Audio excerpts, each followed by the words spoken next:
Oke, baik. Hari ini kita masuk ke pertemuan 12, ya. Adik-adik sudah bisa mengisi daftar hadir di laman CF, ya. Jadi silahkan sambil diisi daftar hadirnya.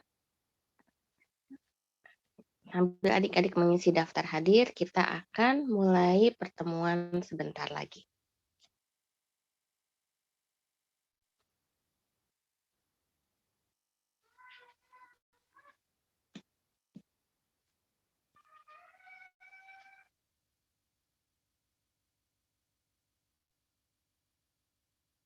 Recording in progress.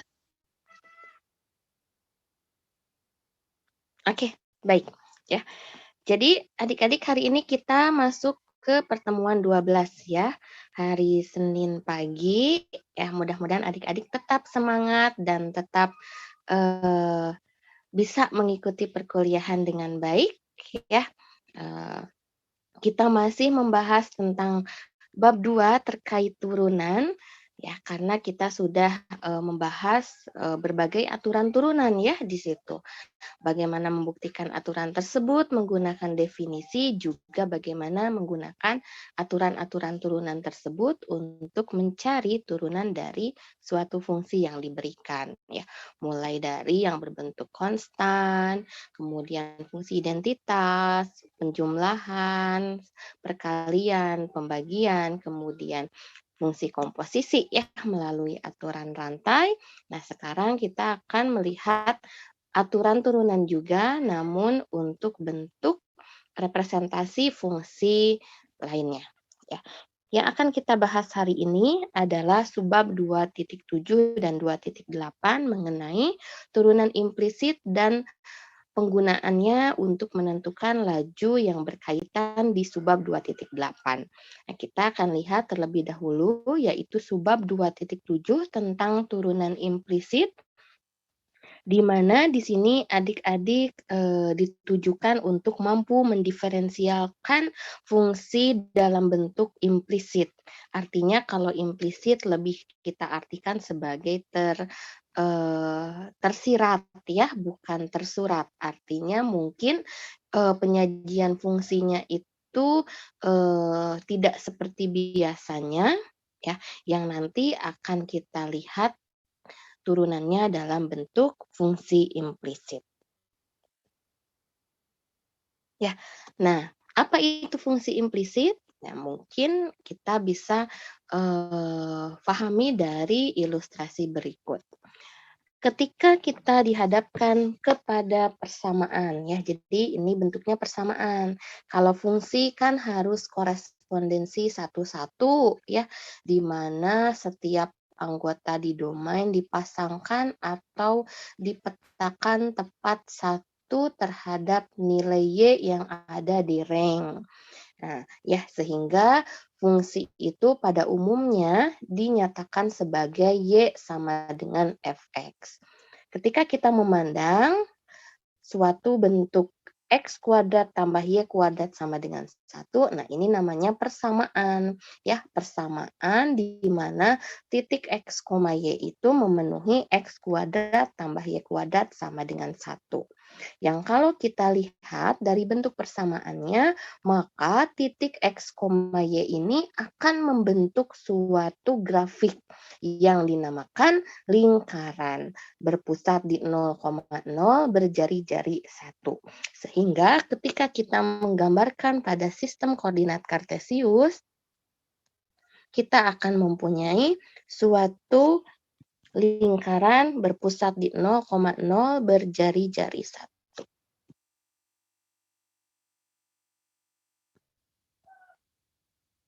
Nah, seperti ini. Ya. Oke. Jadi, ketika kita menggambarkan persamaan X kuadrat tambah Y kuadrat sama dengan 1 di koordinat XY, dan kita tahu X ini adalah variabel bebas. Ya, sedangkan Y ini biasanya variabel terikat. Karena nilai Y ini akan ditentukan oleh seberapa besar nilai X-nya, sehingga di sini memenuhi X kuadrat tambah Y kuadrat sama dengan 1. Atau sebaliknya, ya. Y-nya, kalau Y-nya variabel bebas, berarti nilai X-nya ditentukan dari nilai Y, sehingga memenuhi X kuadrat tambah Y kuadrat sama dengan 1. Tapi dalam persamaan ini sendiri, ya tidak terlihat bahwa Y-nya bergantung atas X atau X-nya bergantung atas Y. Nah, hal inilah yang dinamakan sebagai fungsi implisit. Jadi ketika adik-adik melihat persamaan lingkaran dalam bentuk X kuadrat tambah Y kuadrat sama dengan 1, ini artinya ya kita akan memperoleh bahwa Y merupakan fungsi dari X atau Y bergantung pada X, begitu ya?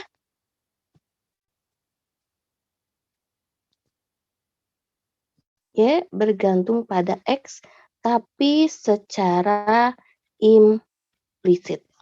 Ya, maksudnya secara implisit di sini tidak bisa kita lihat langsung Y-nya sama dengan fx ya, dari persamaan ini kita tidak bisa melihat secara langsung Y-nya sama dengan fx ya. Kita tidak dapat melihat langsung bahwa Y sama dengan fx, tapi kita yakin ya, nilai Y ini itu ditentukan dari seberapa besar nilai X. Sehingga kurva X kuadrat tambah Y kuadrat sama dengan 1 bisa kita gambarkan sebagai bentuk lingkaran di koordinat XY. Ya, jadi kalau hubungannya keturunan itu apa? Ya, hubungannya kepada turunan adalah ketika kita misal ya, katakanlah kita ingin melihat suatu garis singgungnya di titik C tertentu. Nah, katakanlah C-nya di sini. Ya, kita punya suatu garis singgung di situ.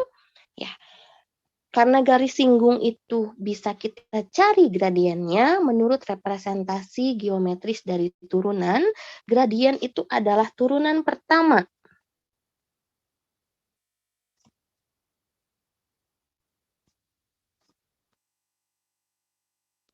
Gradien itu adalah turunan pertama, dan turunan pertama kita nyatakan sebagai dy per dx.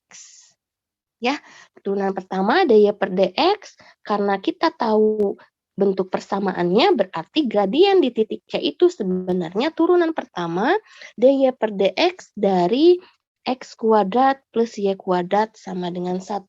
Nah, namun kita punyanya persamaan, y-nya bergantung secara implisit terhadap x, ya. Apakah kita harus mencari terlebih dahulu y ini sama dengan apa? Ya, mungkin kalau persamaannya seperti lingkaran ini, kita bisa mendapatkan y itu sama dengan apa?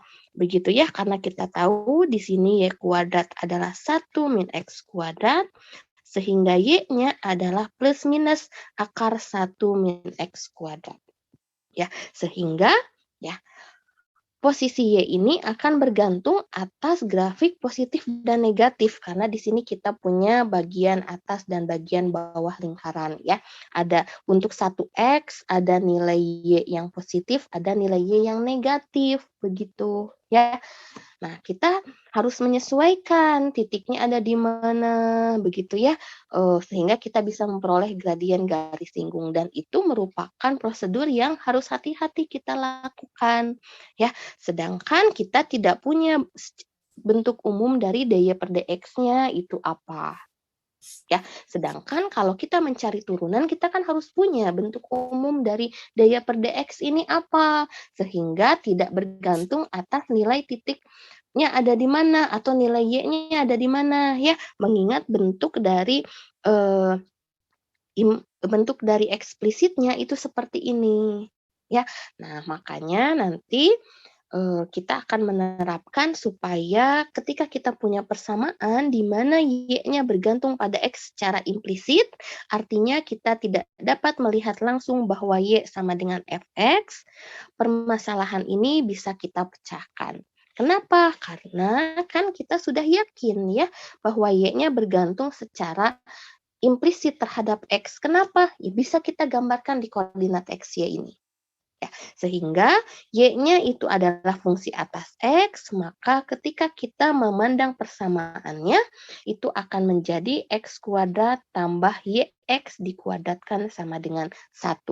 Dengan demikian, apakah kita bisa menentukan Y aksen atau DY per DX-nya dalam kasus ini, sehingga ketika kita ingin melihat gradien garis singgung di satu titiknya, ya kita bisa mengevaluasi gradien tersebut di setiap titiknya. Jawabannya adalah kita bisa menentukan Y aksen atau DY per DX-nya dengan metode yang dinamakan dalam kasus ini adalah turunan implisit. Ya, jadi nanti turunan implisit ini adik-adik gunakan ya untuk mencari bagaimana menentukan turunan jika disajikan suatu persamaan. Artinya kalau persamaan tidak disajikan Y sama dengan sesuatu atau Fx sama dengan sekian, tidak. Ya, kalau kemarin-kemarin kan di aturan turunan kita mencari turunan dari bentuk fungsi Y sama dengan Fx. Kalau sekarang X dan Y itu berada pada ruas yang sama. Ya, adik-adik tidak perlu mencari Y-nya bentuknya apa, karena bisa jadi sulit untuk menentukan hal tersebut. Ya, sehingga di sini ada aturannya yang dinamakan turunan implisit. Jadi, kalau bentuknya persamaan, di mana X dan Y-nya berada pada satu ruas, turunan akan kita tentukan melalui turunan implisit.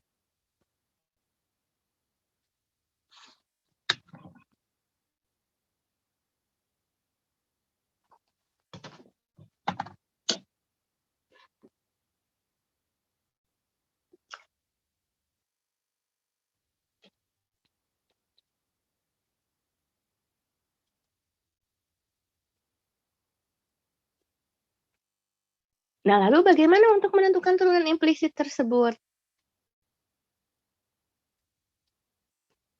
Untuk menentukan turunan implisit ini, ada beberapa hal yang harus adik-adik perhatikan.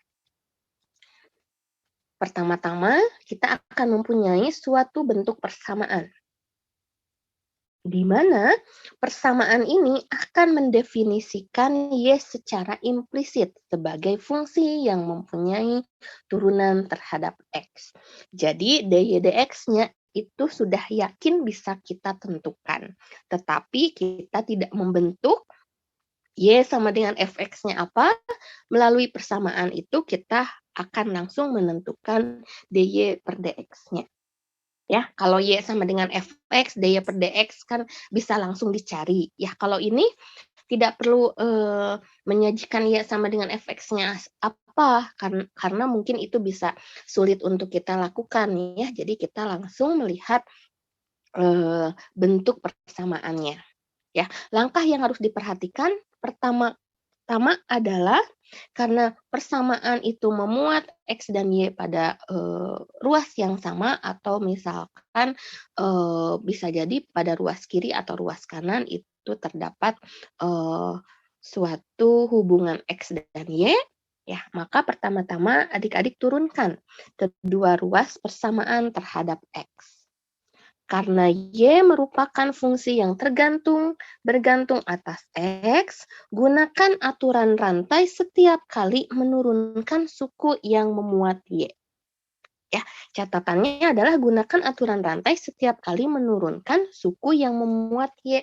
Artinya apa? Artinya di sini misal kita punya suatu fungsi U, itu adalah fungsi yang memuat suku Y. Untuk menentukan turunan U terhadap X, maka di sini U akan kita turunkan terhadap Y, kemudian karena Y bergantung atas X, maka kita kalikan dengan DY per DX. Ya, karena alurnya sekarang kita punya di sini U itu bergantung atas Y, Y-nya bergantung atas X. Sehingga ketika adik-adik menurunkan U terhadap X, turunkan U dulu terhadap Y, baru turunkan Y terhadap X-nya.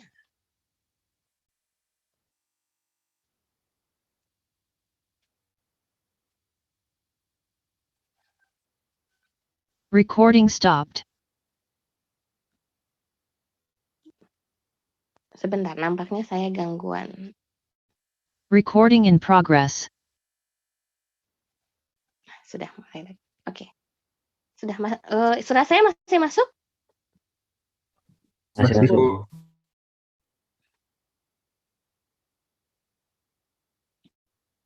Oke, ya. Jadi seperti itu adik-adik ya.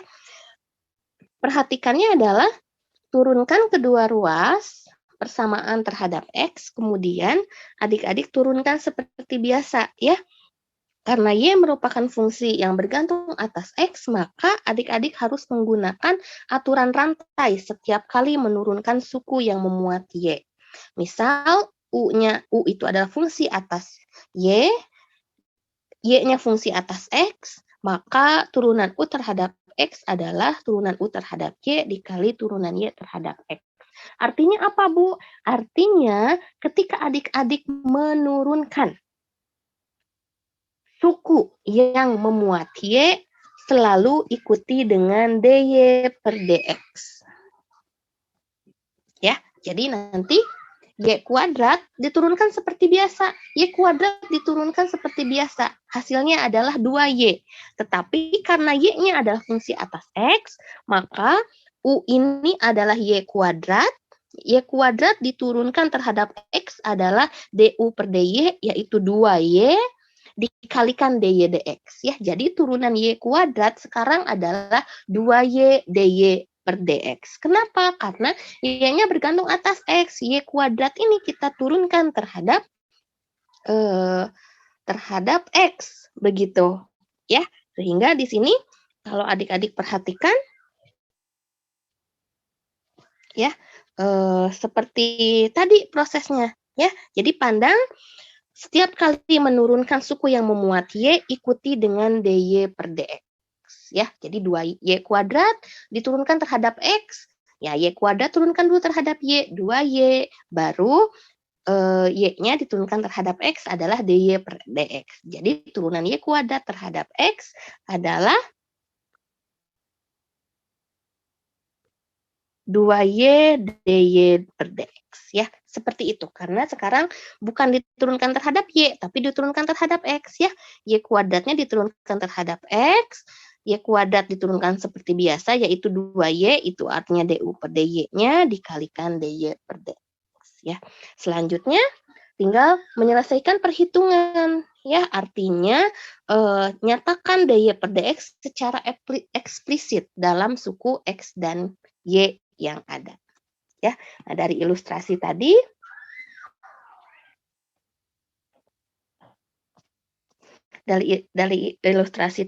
kita punya X kuadrat plus Y kuadrat sama dengan 1. Ya, kita bisa mencari DY per DX dari X kuadrat tambah Y kuadrat sama dengan 1 dengan cara langkah pertama, kita turunkan kedua ruas dengan terhadap X ya maksudnya. Kita turunkan kedua ruas terhadap X, jadi D per DX dari X kuadrat plus Y kuadrat sama dengan ruas kanannya D per DX dari 1. Oke, dengan aturan penjumlahan, di sini kita tahu kita akan menurunkan X kuadrat dan juga menurunkan terhadap X dari Y kuadrat. Ingat, Y itu bergantung atas X ya, jadi ketika menurunkan Y kuadrat harus lebih hati-hati. Turunan dari konstanta adalah 0. Ya, sehingga dari sini X kuadrat diturunkan terhadap X adalah 2X, Y kuadrat, nah ini suku yang memuat Y kuadrat diturunkan terhadap X, misalkan Y kuadratnya ini adalah U, ya. Jadi kita turunkan dulu terhadap Y adalah 2Y, diikuti dengan DY per DX. Nah, seperti itu, ya. Jadi, Y kuadrat diturunkan dulu terhadap Y, 2Y, karena Y-nya fungsi atas X, maka dikalikan dengan DY per DX. Di situ. Ya, ini sama dengan 0. Jadi, kita bisa memperoleh. Ya, kita pandang di sini, DY per DX-nya menjadi min 2X per 2Y, kan ya? Sehingga kita tahu DY per DX-nya adalah min X per Y. Ya, seperti itu.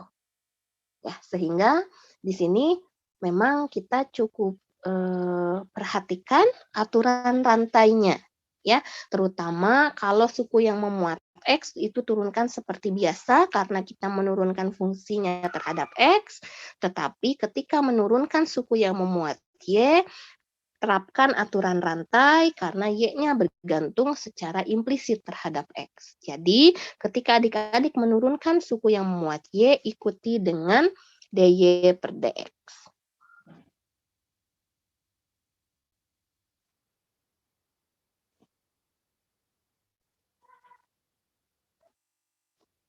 Nah, sampai ilustrasi ini sudah cukup jelas? Bu, mau izin tanya, Bu. Iya. Berarti yang DY per DX sama dengan min X per Y itu adalah hasil turunan dari lingkarannya itu, Bu. Sebagai Dari hasil persamaan turunannya. ini.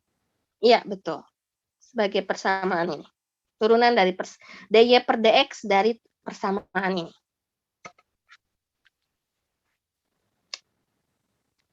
Baik, Bu. Baik, Bu. Terima kasih, Bu.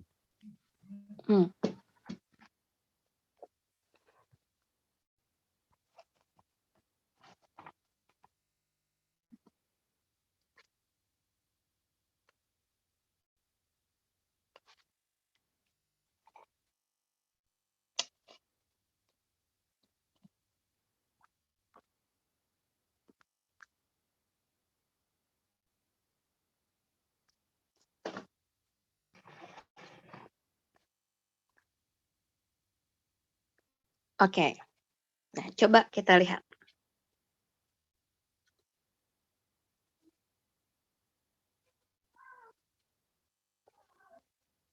Tentukan DY per DX dan DX per DY.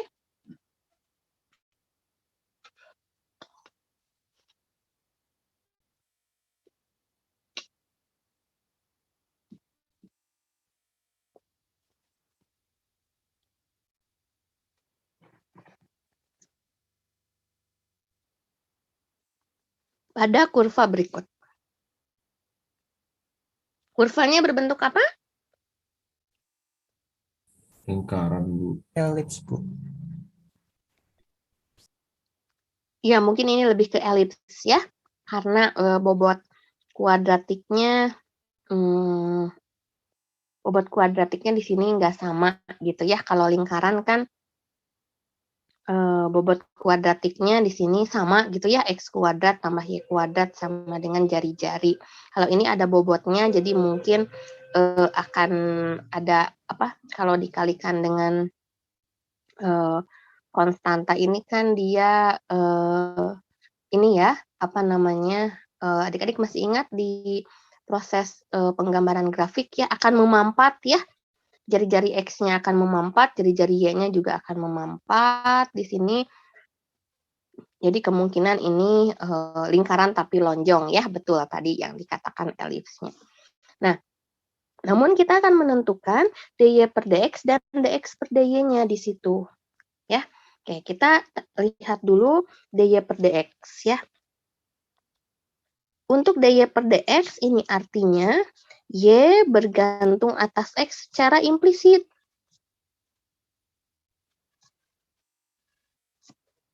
Secara implisit. Artinya berarti ketika Y bergantung atas X secara implisit, setiap kali kita menurunkan suku yang memuat Y, ya, berarti kita terapkan aturan rantai, ikuti turunan Y-nya dengan DY per DX. Ya, oke, kita lihat dulu DY per DX dari ini ya. Persamaan yang kita ketahui adalah 9X kuadrat tambah 4Y kuadrat sama dengan 1. Nah, maka di sini ketika kita menurunkan terhadap X, kita turunkan semua ruasnya terhadap X. Sehingga di sini kita tahu turunan dari 9X kuadrat nanti kita turunkan. Nah, hati-hati menurunkan 4Y kuadrat ya, karena Y-nya bergantung atas X secara implisit. Sama dengan 0. Turunan 9X kuadrat apa? 18X. Oke, 18X. Turunan 4Y kuadrat terhadap X. Turunkan dulu terhadap Y, nanti ikuti oleh DY per DX. 8Y DY DX. Oke, 8Y DY DX. Ya, betul. Ya, jadi karena Y-nya bergantung atas X secara implisit, jadi adik-adik harus hati-hati ketika menurunkan suku yang memuat Y. 4Y kuadrat diturunkan terhadap X, turunkan dulu terhadap Y pakai aturan rantai ya, yaitu 8Y dikalikan dengan DY per DX ya, sebagai bentuk turunan Y terhadap X yang nanti akan kita cari. Maka di sini sama dengan 0, kita dapat 8Y DY DX sama dengan min 18X. Jadi, DY per DX-nya adalah min 18X per 8Y. Atau dalam hal ini adalah min 9 per 4 X per Y ya? Iya, Bu. Oke. Ya, jadi kita dapat inilah DY per DX-nya. Ya, bentuknya memang bukan fungsi Y sama dengan fx, tetapi karena ini bentuk persamaan di mana Y-nya bergantung atas X secara implisit, sehingga DY per DX bisa kita cari. Ya, DY per DX-nya apa? Min 9 per 4 X per Y. Begitu. Ya.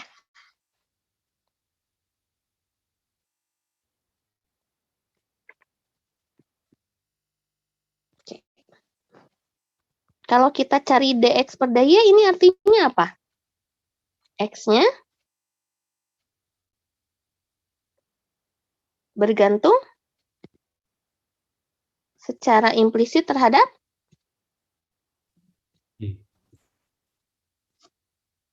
apa? Terhadap Y. Terhadap Y. Secara implisit ya. Oke. Jadi, ya sekarang nanti kalau adik-adik menurunkan suku yang memuat X terhadap Y, lakukan aturan rantai. Ya, jadi X-nya suku atas X-nya dulu diturunkan terhadap X dikali dengan DX per DY supaya kita bisa menerapkan dan menentukan DX per DY-nya nanti apa. Ya, sekali lagi X bergantung atas Y, artinya nanti ketika adik-adik menurunkan suku yang memuat X diturunkan terhadap Y, terapkan aturan rantai. Ya, turunkan seperti biasa tetapi ikuti dengan DX per DY. Oke, kita cek.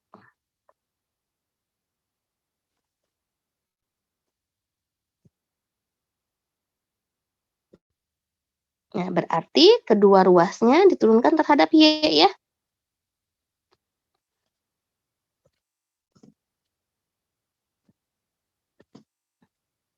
Maka kita punya di sini, nah, turunan terhadap Y dari 9X kuadrat dan turunan terhadap Y dari 4Y kuadrat sama dengan 0. Nah, berarti di sini karena 9X kuadrat adalah X-nya bergantung atas Y secara implisit, jadi hati-hati dalam menurunkan 9X kuadrat ya. 9X kuadrat diturunkan terhadap Y. Turunkan dulu terhadap X. Hasilnya apa? 18X 18X dikali dx per dy X per dy. dx per dy. Sip, ditambah 8y 8y sama dengan 0 ya. Oke, 4y kuadrat diturunkan terhadap y kan 8y ya. Jadi kita dapat di sini 18x dx per dy sama dengan min 8y. Jadi dx per dy-nya adalah min 8y dibagi 18x ya.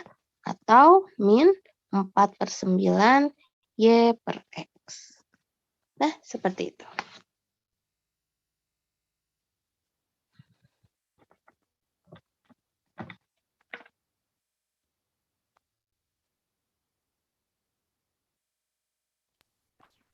Bu, izin bertanya, Bu. Ya, Kita kan sebelumnya sudah tahu dx-nya itu min 9x per 4y kan, Bu. Nah, kalau misal ditanyakan dx per dy, apakah kita bisa langsung menyatakan itu sebagai kebalikannya, jadi langsung min 4y per 9x, atau boleh jadi beda, Bu? boleh. Iya, betul boleh. Ya, di sini saya ingin memperlihatkan aturan rantainya, maksudnya turunan implisitnya ya. Tapi kan di sini kita bisa memanfaatkan hubungan, betul, hubungan dy per dx itu adalah 1 per dx per dy, betul? Ya, bisa pakai ini, bisa. Tapi di sini saya ingin membawa adik-adik memaknai dx per dy itu apa, dy per dx itu apa dalam sistem turunan implisit ya. Tapi kalau nanti soalnya bentuknya PG atau misalkan isian ya bisa langsung dari rumusnya seperti ini ya. Oke, boleh. Tapi di sini itu yang ingin saya perlihatkan ya. Makanya saya bawa adik-adik ke dalam penerapan turunan implisit di sini ya. Artinya dy per dx itu apa, artinya dx per dy itu apa ya. Tapi memang hubungannya seperti ini. Betul. Baik, Bu, terima kasih.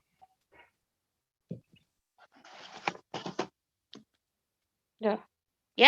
Ya, memang dari sini diperoleh dy per dx sama dengan dx 1 per dx per dy ya. Jadi memang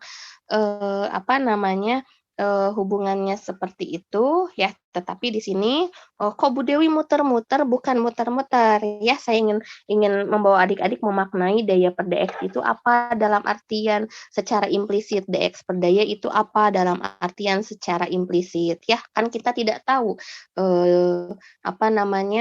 soal ujian itu keluarnya seperti apa. Kalau adik-adik diminta tentukan dy per dx dan dx per dy dengan turunan implisit. Nah, itu kan harus terlihat arti turunan implisitnya itu di mana. Ya, bisa difahami? Bisa, Bu. Terima kasih. Ya, sama-sama.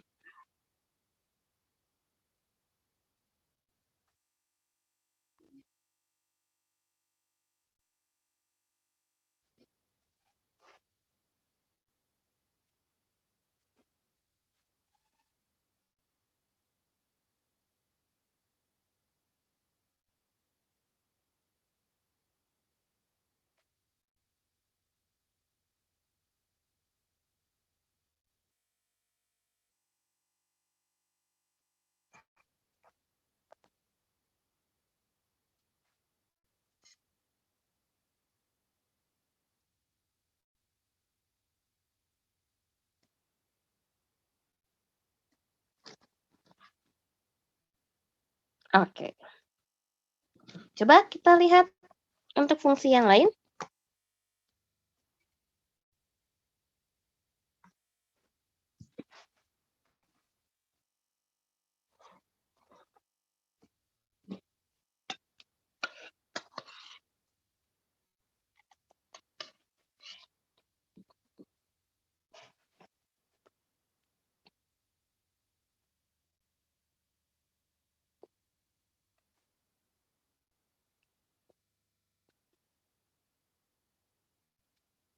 Dengan menggunakan turunan implisit, tentukan daya per dx. Ya. Karena yang ditentukan adalah daya per dx, maka artinya di sini Y bergantung atas X secara implisit ya. Iya, Bu. Oke. Jadi, ketika menurunkan suku yang memuat Y terhadap X, terapkan aturan rantai. Ya, turunkan seperti biasa, ikuti dengan dY per dx. Untuk nomor 1, diketahui Y pangkat 3 sama dengan Y min X kuadrat. Jadi di sini kita turunkan kedua ruas terhadap X ya, karena yang dicari dY per dx.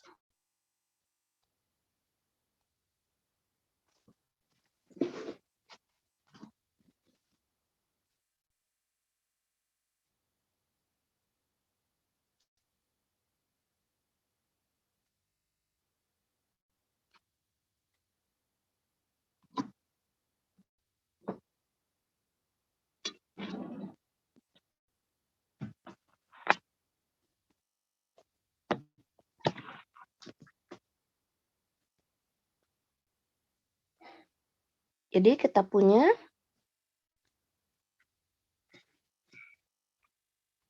turunkan ya dengan menggunakan aturannya. Jadi turunan Y pangkat 3 terhadap X apa? 3Y kuadrat dY per dx. Oke. Sama dengan turunan Y terhadap X? dY per dx. dY per dx. Oke, turunan Y kan 1 ya. Dikalikan dY per dx, dY per dx. Turunan X kuadrat terhadap X? 2x. 2. Minus. Jadi minus 2x ya.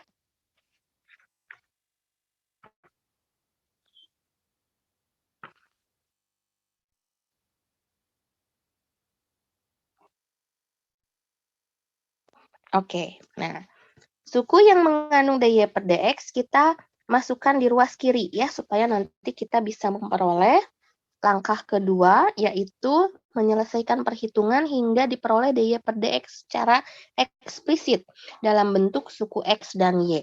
Sehingga di sini kita masukkan suku yang mengandung dY per dx di ruas kiri ya. Sama dengan min 2x. Yang terhadir? Selanjutnya kita faktorkan menjadi 3Y kuadrat min 1, betul? Iya, Bu. Iya. Jadi daya per dx-nya apa? Min 2x per 3y kuadrat min 1. Ya, min 2x per 3y kuadrat min 1. Oke.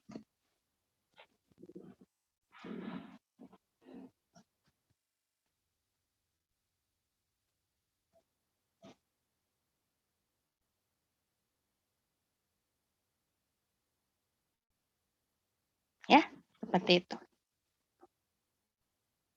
Yang kedua, diketahui persamaan 2y plus xy sama dengan 3. Dengan turunan implisit, kita turunkan kedua ruas.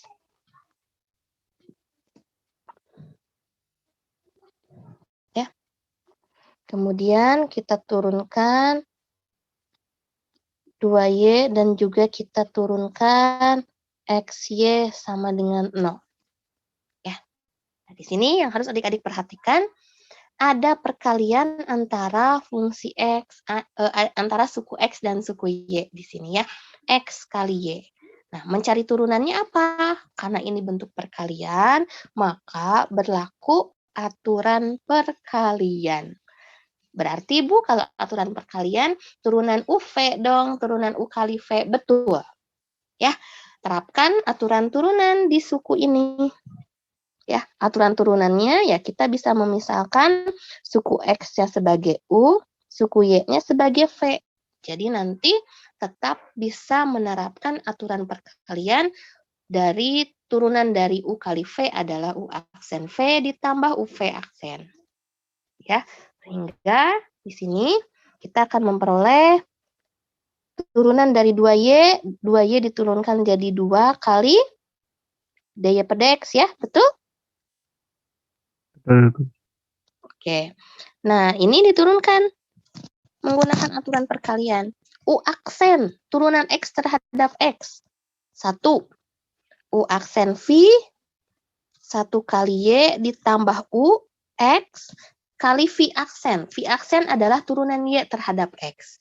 Turunan Y adalah 1 dikali DY per DX. Nah, seperti itu. Ya, jadi kita tetap menurunkan di sini U aksen V ditambah U V aksen. Ya, seperti itu.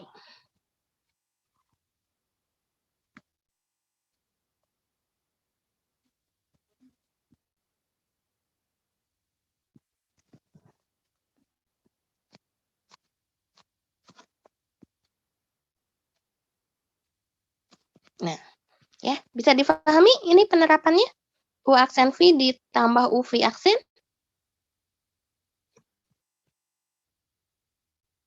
Sudah jelas? Jelas, Bu. Insya Allah jelas, Bu. Oke.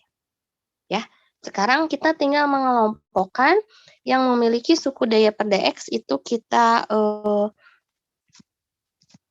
bawa di ruas kiri ya. Jadi 2 dy per dx ditambah y ditambah x dy per dx sama dengan 0.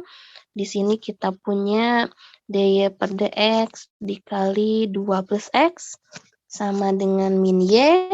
Jadi dy per dx yang kita miliki adalah min y per 2 plus x.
Oke.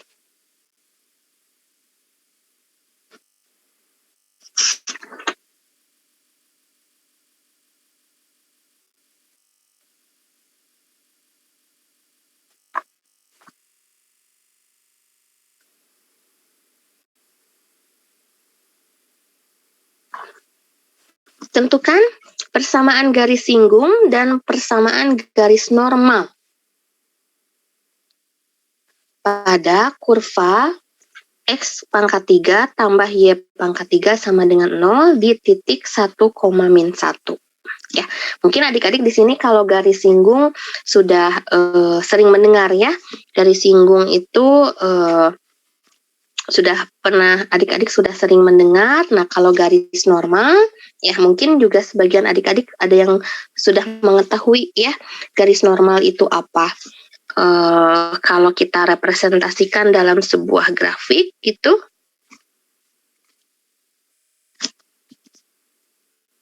ya kita punya di sini katakanlah Y sama dengan fx ya, grafik Y sama dengan fx, kemudian kita punya suatu garis singgung di titik C. Nah, seperti ini ya. Nah, suatu garis yang tegak lurus dengan garis normal.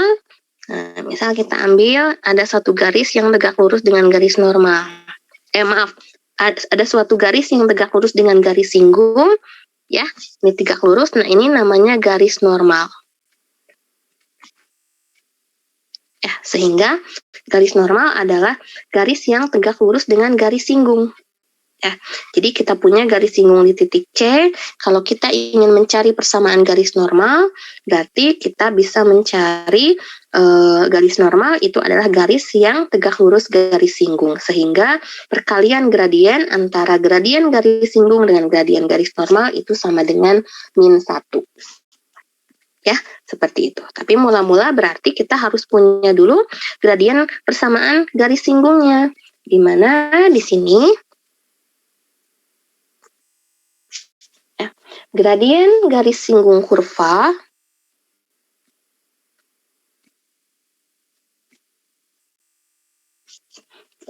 X pangkat 3 tambah Y pangkat 3 sama dengan 0.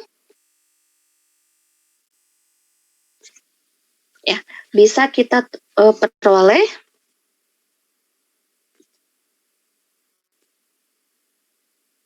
dapat diperoleh dengan menurunkan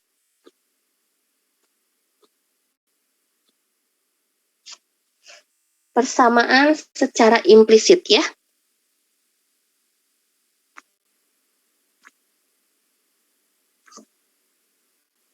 Karena kita harus memperoleh dulu dy per dx-nya apa gitu ya. Jadi kita turunkan kedua ruasnya. Ya, langsung saja. Turunan x pangkat 3 apa? 3x kuadrat. Ditambah turunan y pangkat 3 terhadap x. 3y kuadrat dy per dx. Iya, 3y kuadrat dy per dx ya. Sama dengan 0. Jadi dy per dx-nya berapa? Min x kuadrat per y kuadrat.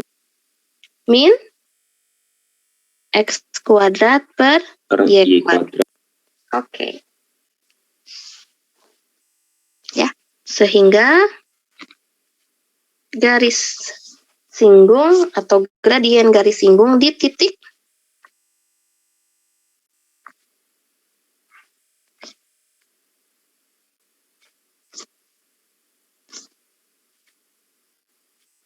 di titik 1, -1. Oke, kita cek dulu.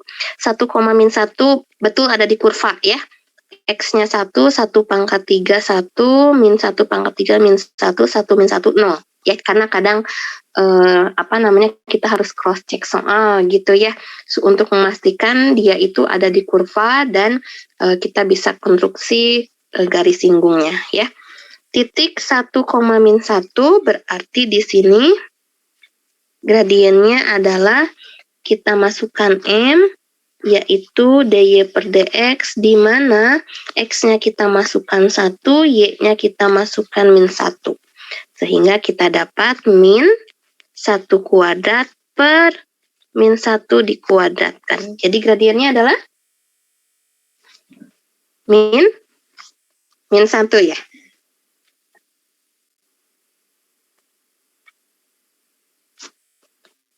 Ya, Bu, min 1. Oke. Persamaan garis singgungnya apa? Ya, kita gunakan rumusan biasa. Y min Y1 sama dengan MX min X1. Y min 1 sama dengan -1 kali X min 1. Jadi kita dapat Y plus 1 sama dengan min X plus 1. Sehingga di sini persamaannya adalah Y sama dengan min X. Min x. Iya. Ya, sama dengan min X.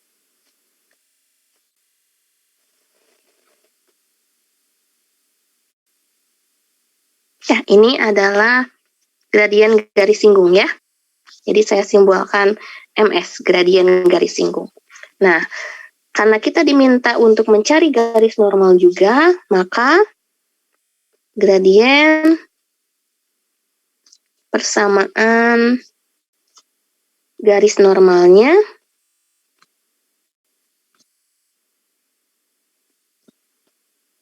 memenuhi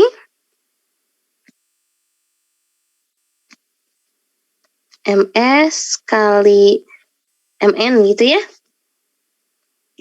Gradien garis normal kita misalkan MN. Gradien garis singgung kita misalkan MS di sini ya. Jadi MS kali MN sama dengan min 1, betul? Sehingga di sini MN-nya berapa? 1. Oke. MN-nya 1. Jadi persamaan garis normal di titik 1, min 1 ya. Adalah Y min Y1. Nah, MN X min X1. Di kita punya Y min min 1 sama dengan 1 kali X min 1. Sehingga Y plus 1 sama dengan X min 1. Persamaannya adalah Y sama dengan X min X.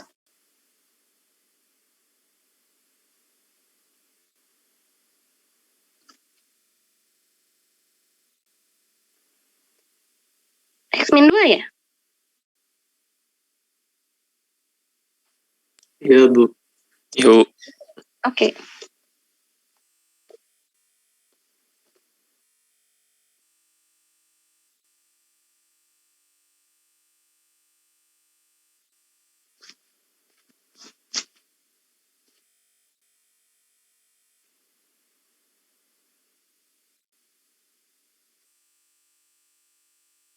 Oke, ya.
Oke, ya ini dia contoh aplikasinya dalam menentukan persamaan garis singgung dan persamaan garis normal.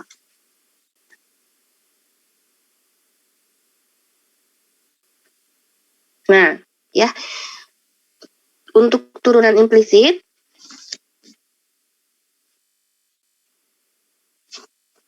yang bisa kita terapkan juga untuk mencari turunan kedua.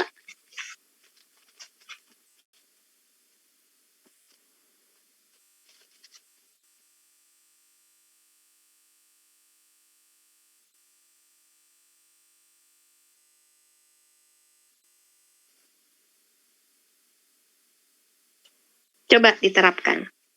Nanti cari dulu daya pendeknya.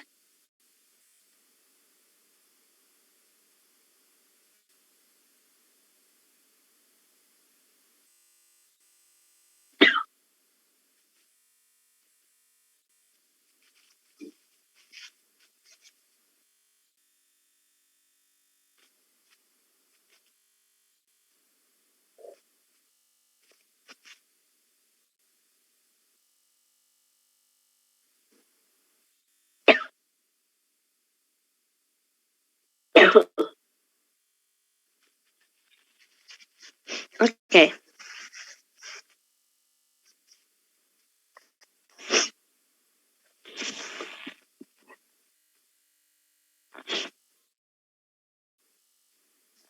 Nah, kita terapkan dulu di sini untuk daya per dx-nya dulu apa begitu ya, karena kita kan pada intinya turunan kedua itu adalah turunan pertama dari turunan pertama. Jadi kita lihat dulu turunan pertamanya apa.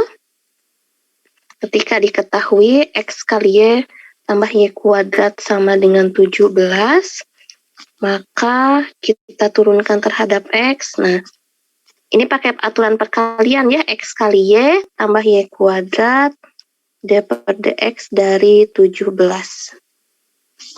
Turunan dari x kali y ini pakai aturan perkalian, jadinya apa tadi? Y ditambah dy per dx. dy per dx. x dikali dy per dx. Oke, ditambah turunan y kuadrat 2y dy per dx. 2y dy per dx sama dengan 0. Jadi dy per dx sama dengan x plus 2y sama dengan min y. Nah, ya. Sehingga kita tahu di sini dy per dx sama dengan min y per x plus 2y.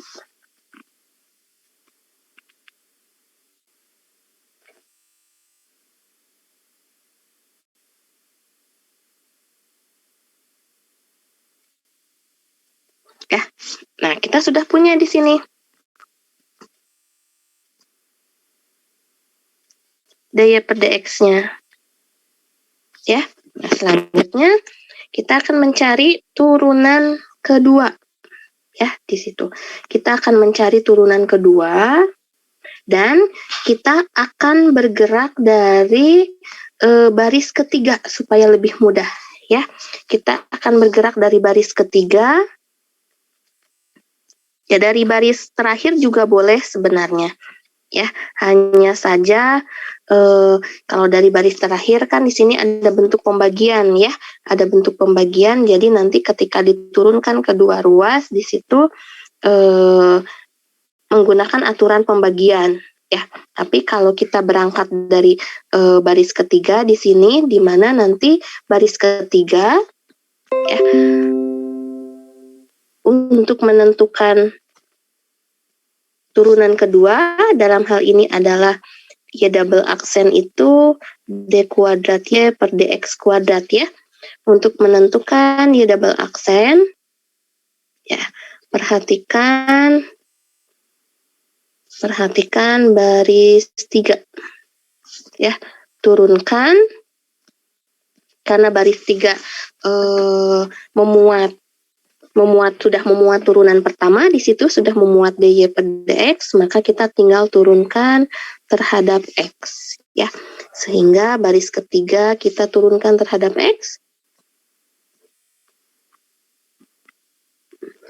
Y plus x kali dy per dx ditambah 2y kali dy per dx sama dengan ddx dari 0 ya.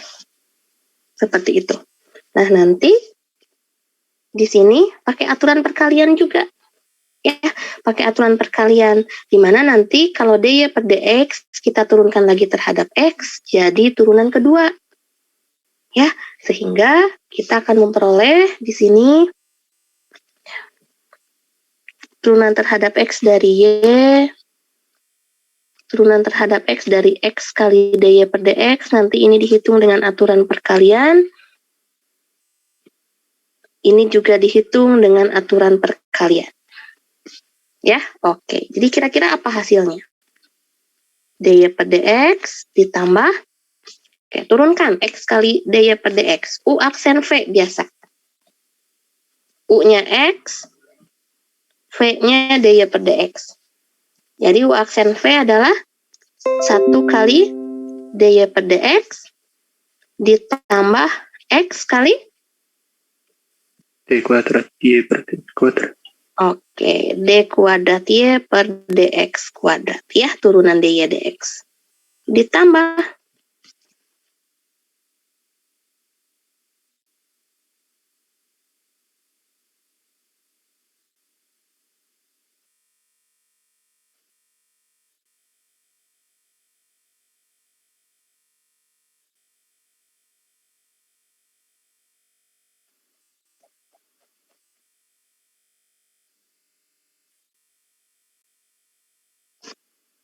Sama ini juga.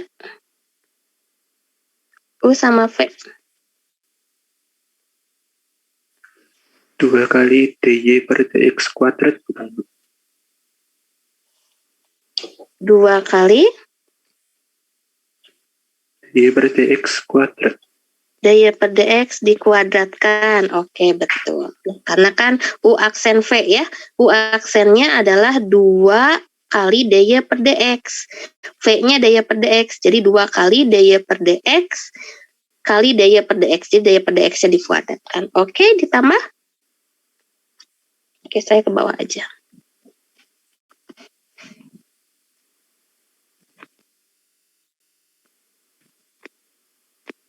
Ditambah 2Y kali D kuadrat Y per DX kuadrat. Oke. Sama dengan 0. Sip. Ya, kita pisahkan sekarang yang mengandung D kuadrat Y. D kuadrat Y per DX kuadrat adalah X ditambah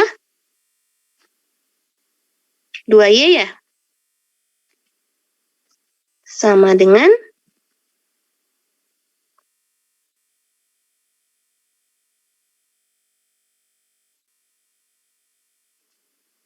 min 2 DY per DX ditambah atau dikurang. Dikurang 2 DY per DX dikuadratkan. Betul nggak?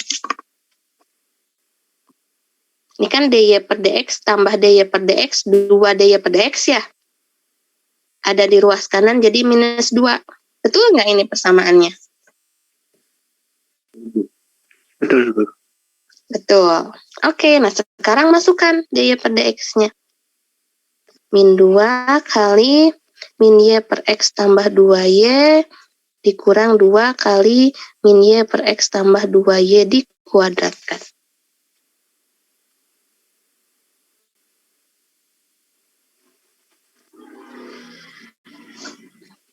Jadi kita dapatnya apa? 2Y per X tambah 2Y min 2Y kuadrat per X tambah 2Y dikuadratkan. Betul?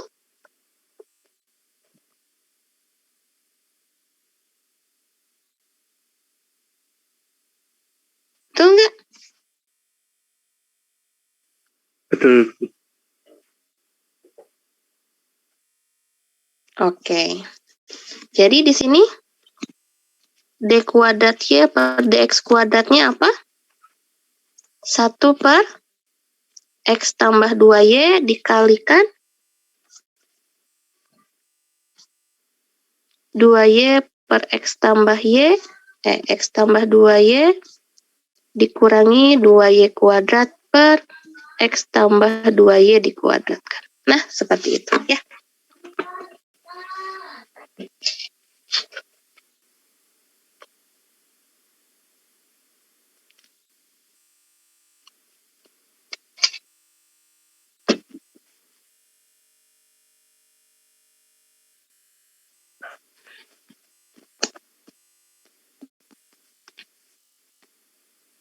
Oke, ya. Jadi seperti itu ya, adik-adik.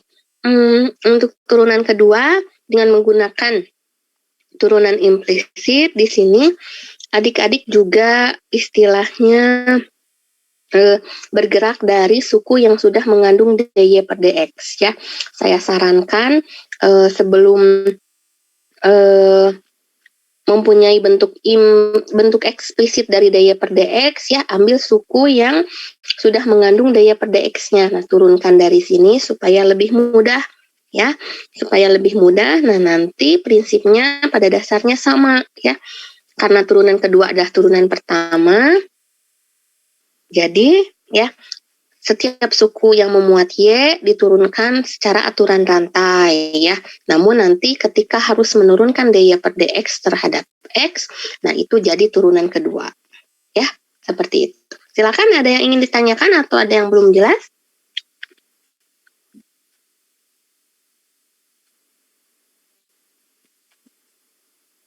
Saya izin bertanya, Bu. Ya, Hafiz, silakan. Kalau kita menurunkan dari yang persamaan eksplisit daya per dx itu bisa nggak, Bu? Dari sini bisa. Nanti tinggal pakai aturan pembagian aja. Ini diturunkan kan langsung jadi d kuadrat Y per dx kuadrat. Ini diturunkan dengan aturan pembagian dan juga aturan turunan implisit. Nanti akan dapat suku dalam daya per dx juga. Substitusikan daya per dx-nya seperti itu. Prosesnya juga sama. Bisa dari sini juga. Oh.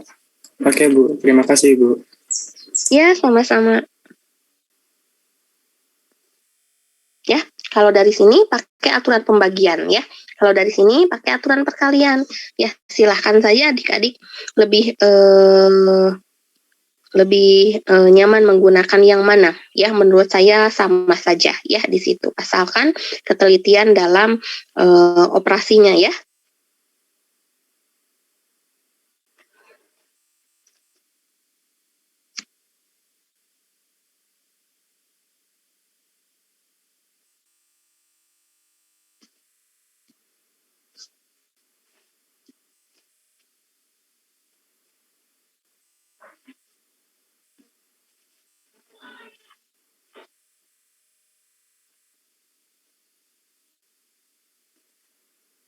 Oke, ya.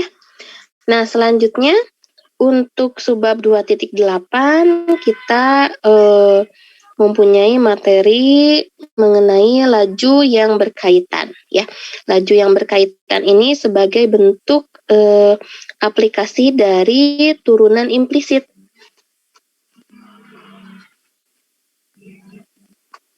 Ya, sebagai bentuk dari turunan implisit di situ di mana akan diterapkan pada masalah pemodelan. Nah, masalah pemodelan ini biasanya berupa soal cerita ya, mengandung informasi-informasi tertentu yang harus kita definisikan sehingga menjadi suatu persamaan matematika. Nah, bentuknya apa di sini? Ya, ada prosedur pemodelan pada laju terkait ya, di mana sekarang masalah laju terkait itu merupakan bentuk persamaan.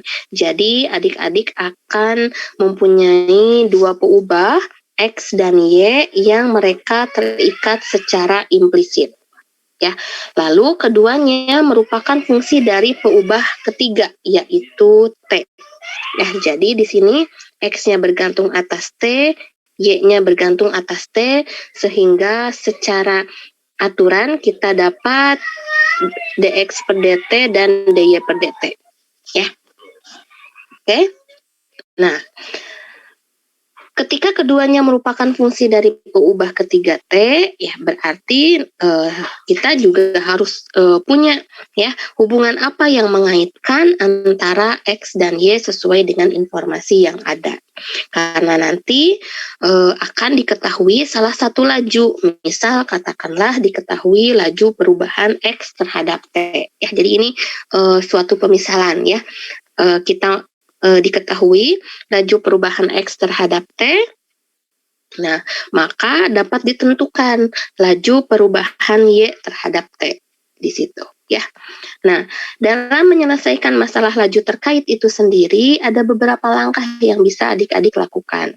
Yang pertama adalah membuat sketsa gambar di mana menggambarkan sesuatu yang ada pada informasi. Ya, bila mana ini membantu, bisa kita lakukan membuat sketsa gambarnya. Yang kedua, mengidentifikasi semua peubah yang relevan.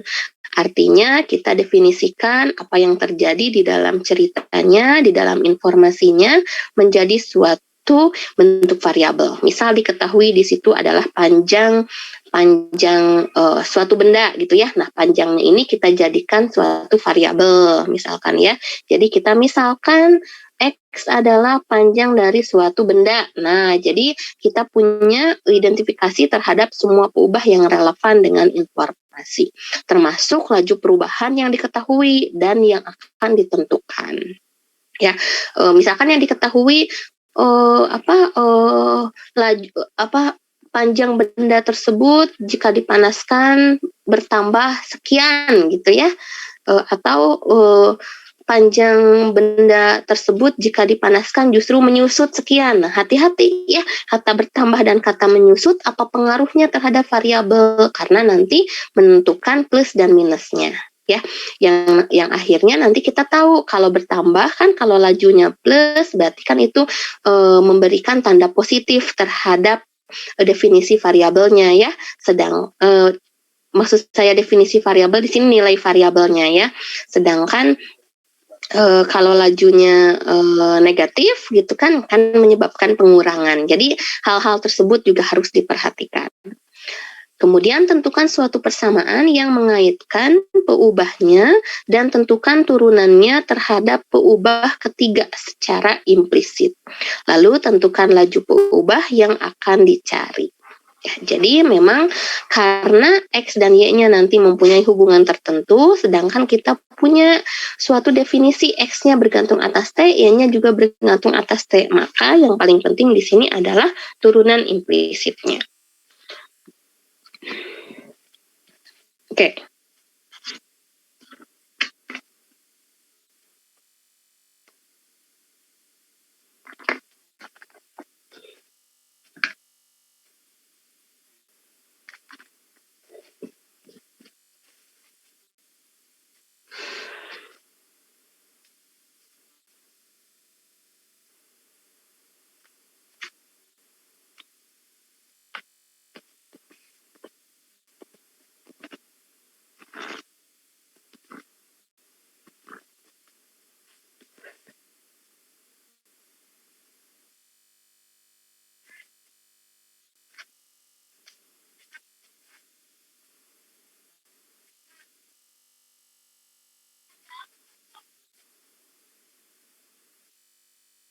Oke, coba terakhir dulu ya di sini soal yang diberikannya.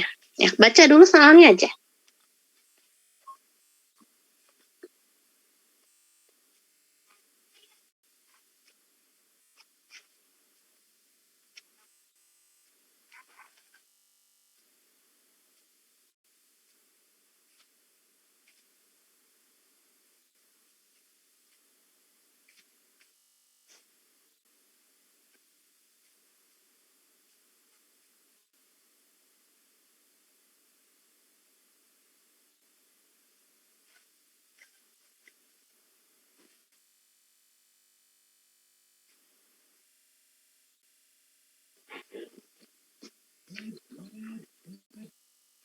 Oke, ya.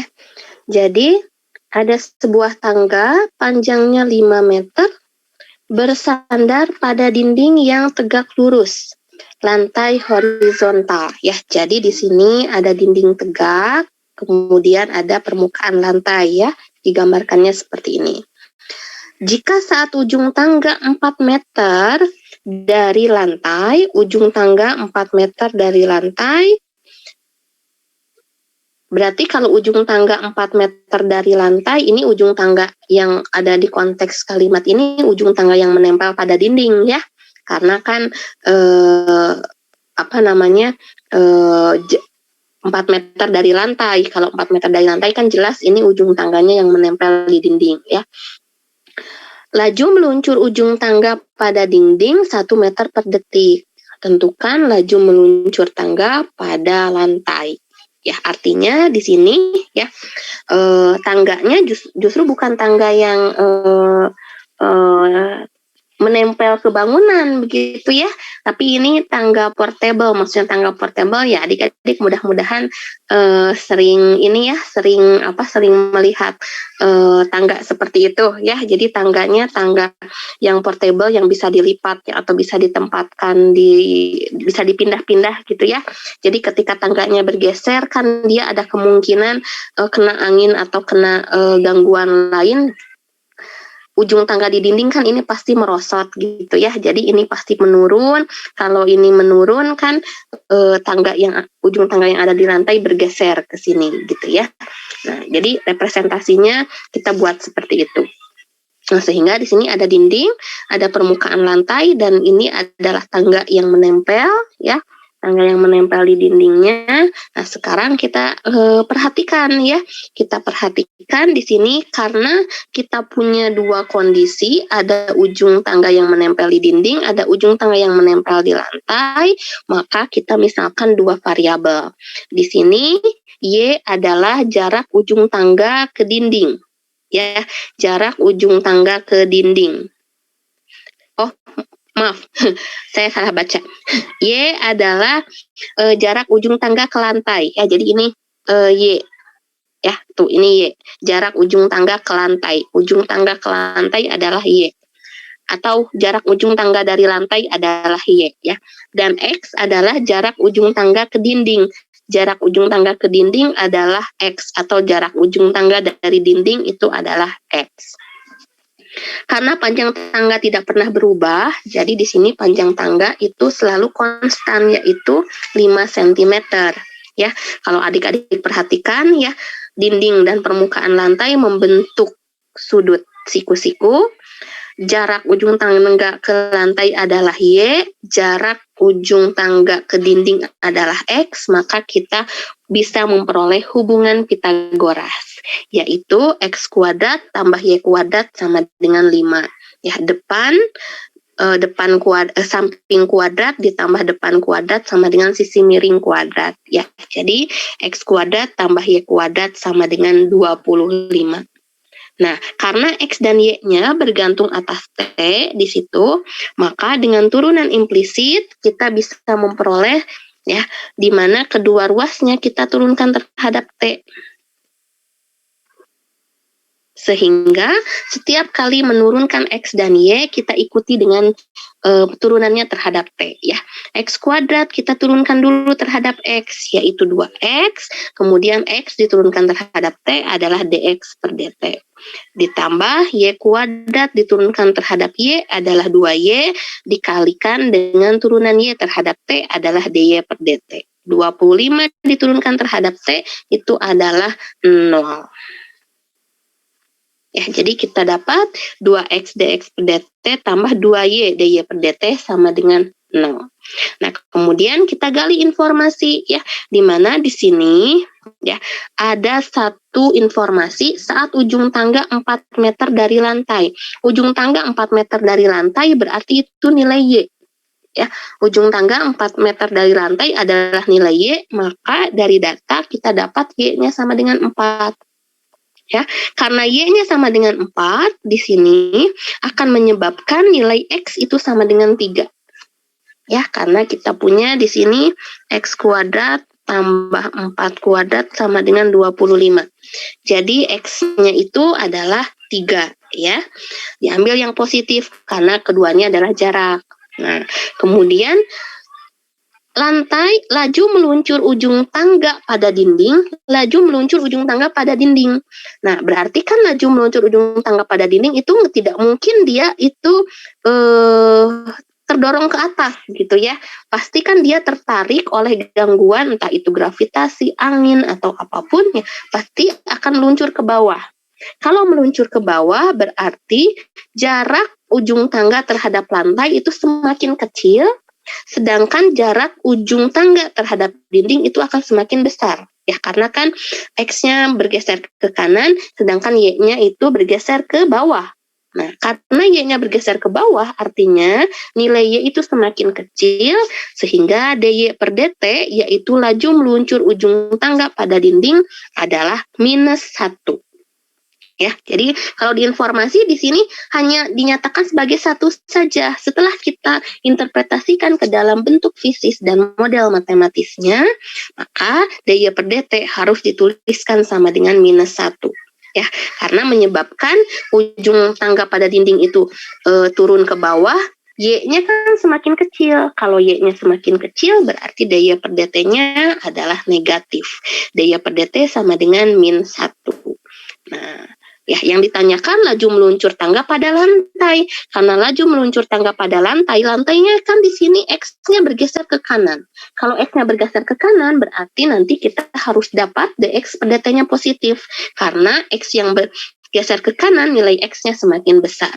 Setelah kita substitusikan, 2 kali X-nya 3, dx per dt akan kita cari, ditambah 2 kali 4, ya, Y-nya 4, daya per dt-nya -1.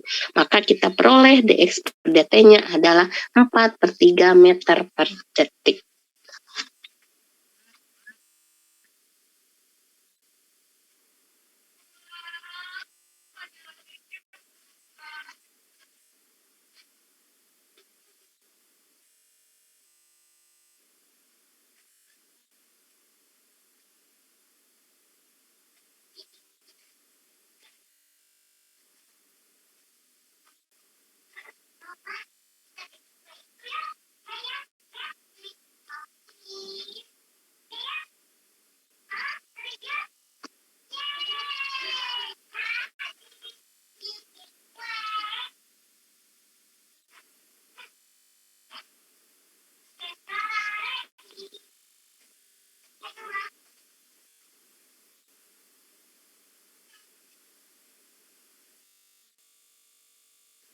Oke, gimana? Sudah cukup jelas alurnya?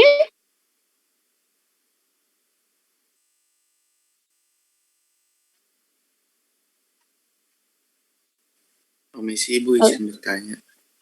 Iya, silahkan. Itu saya masih kurang paham Bu, yang X kuadrat plus Y kuadrat sama dengan 25 itu diturunkan, itu konsep dibaliknya itu apa ya Bu? Maksudnya diturunkan terhadap waktu itu, konsep dibaliknya itu gimana Bu? Konsep dibaliknya. Ya, Mungkin penjelasan. Oke, penjelasannya ya. Oke, baik. Begini. Lihat pada soal ya. Di soal di situ ada laju, di mana lajunya itu bergantung atas detik. Detik ini adalah waktu.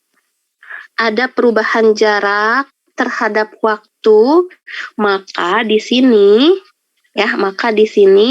keadaan yang merepresentasikan semua variabelnya itu akan bergantung pada waktu.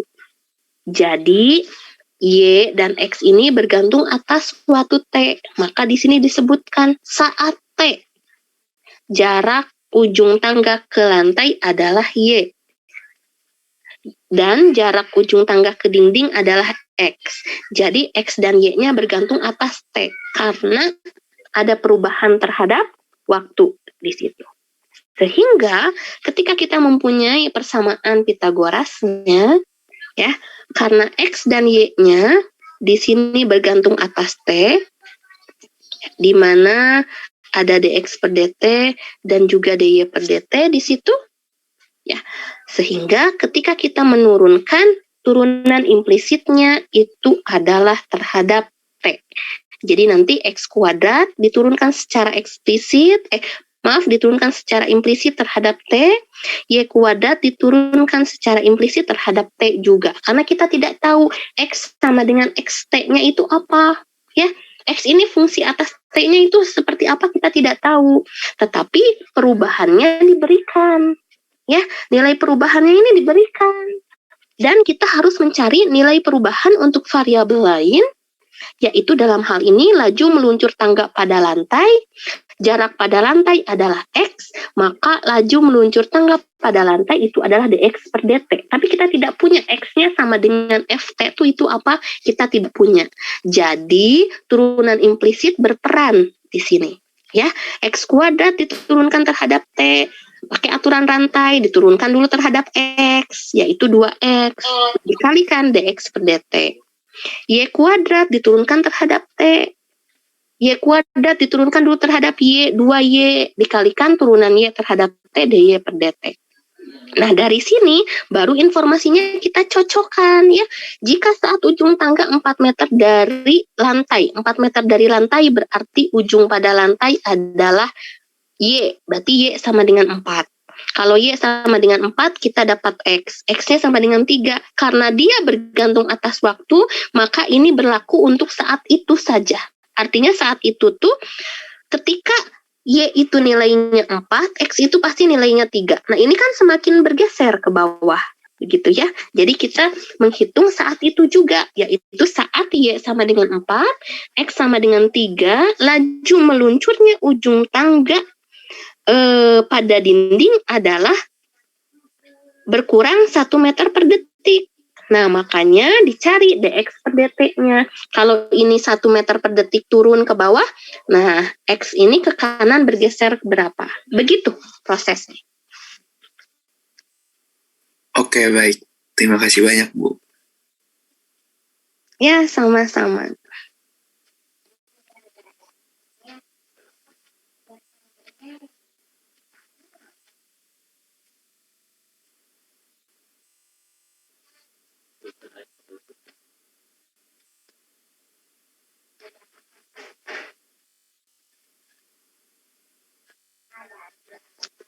Bu, saya izin bertanya, Bu.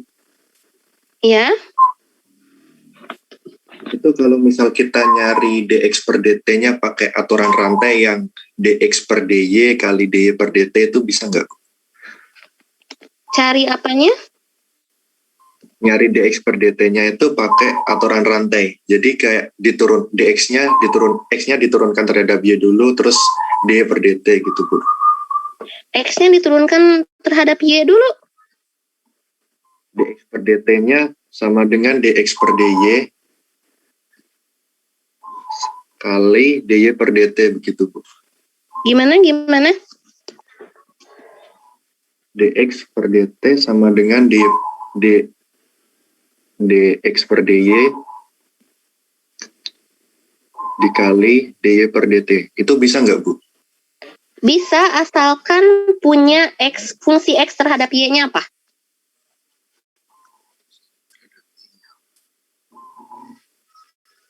Boleh, asalkan ada x sama dengan fungsi atas y di situ. Berarti dicari dulu dari sini. Dicari dulu dari sini, x sama dengan fungsi atas y-nya apa, lalu terapkan ke sini. Boleh. Berarti pakai turunan implisit yang tadi ya, Bu? Kalau pakai turunan implisit, tidak perlu menyatakan X atas Y atau Y atas X, tidak perlu. Karena X atas T, Y atas T yang kita cari dx per dt, dy per dt diketahui. Ya, kalau pakai ini, harus ada fungsi X atas Y-nya dulu.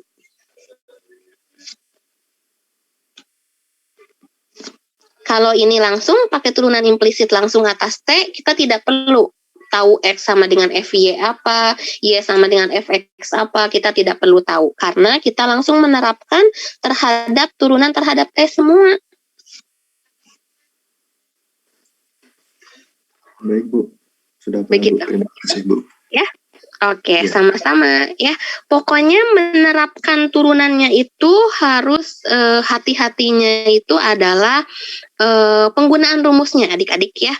Pada dasarnya aturan rantai bisa berlaku, tetapi harus lihat di sini ya, tidak bisa berlaku begitu saja. Kenapa?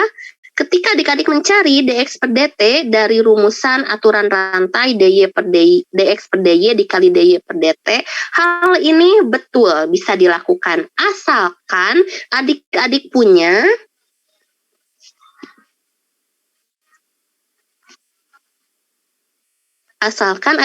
punya fungsi X yang bergantung atas Y. Kan dx per dy mau dicari melalui apa? Ya, dx per dy mau dicari melalui apa? Begitu ya. Atau adik-adik cari dulu dx per dy-nya dari sini. Ya. Atau cari dx per dy dengan turunan implisit lagi.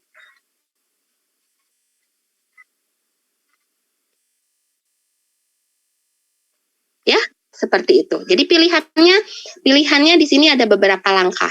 Bisa langsung menurunkan secara implisit terhadap T, boleh seperti ini. Ya, karena X-nya terhadap T, Y-nya terhadap T kan kita bisa turunkan dengan turunan implisit ya. X kuadrat diturunkan dulu terhadap X, kalikan dengan dx dt. Y kuadrat diturunkan terhadap Y, kalikan dengan dy per dt. Ya, seperti itu. Ya, atau dengan aturan rantai boleh juga, tetapi di sini adik-adik harus punya dx per dy-nya apa? Dx per dy-nya bisa dicari dengan cara mendefinisikan x sama dengan gy, atau cari dx per dy-nya dengan turunan implisit dari persamaannya lagi. Jadi dicari dulu dari sini dx per dy-nya. Ya, kira-kira 2x dx per dy ditambah 2y sama dengan 0 ya. Nah, nanti dapat dx per dy-nya dari sini. Ya, seperti itu. Tapi kalau saya untuk menghemat waktu, saya langsung turunkan terhadap T. Kenapa? X-nya bergantung atas T, Y-nya bergantung atas T, kita punya informasi perubahan atas T ya. Jadi kita langsung bergerak dari persamaan langsung diturunkan terhadap T dengan turunan implisit. Kan itu boleh. Ya, seperti itu. Oke, ada lagi pertanyaan?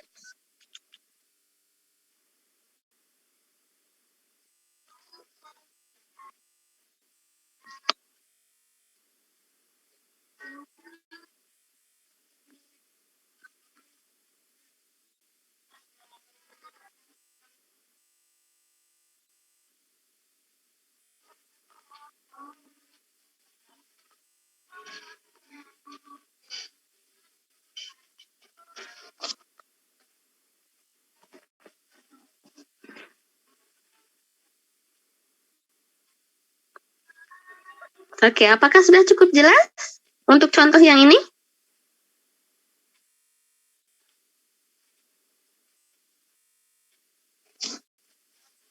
Insya Allah. Jelas, Bu.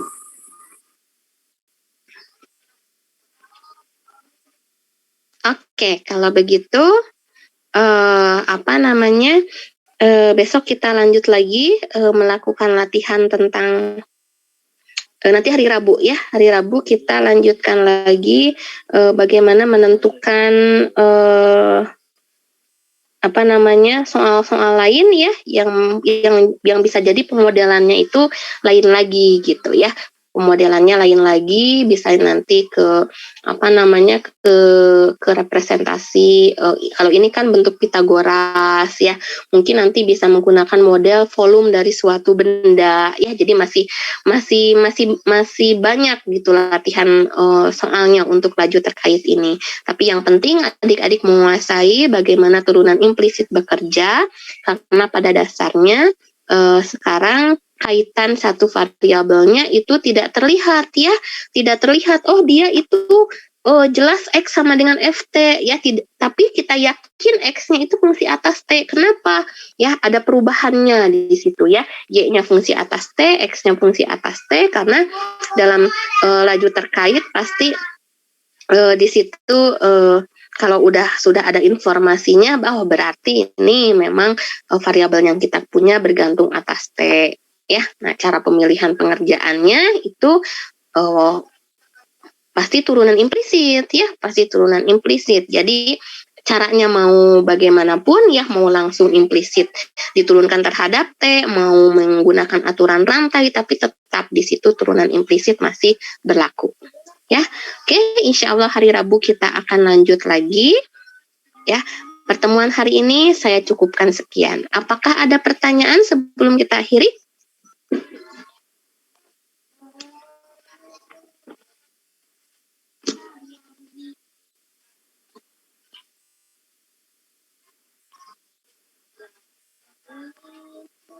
Oke, nampaknya tidak ada ya.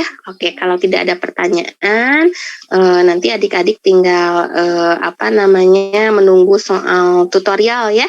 Di slide saya juga ada soal latihan, nanti bisa dilihat.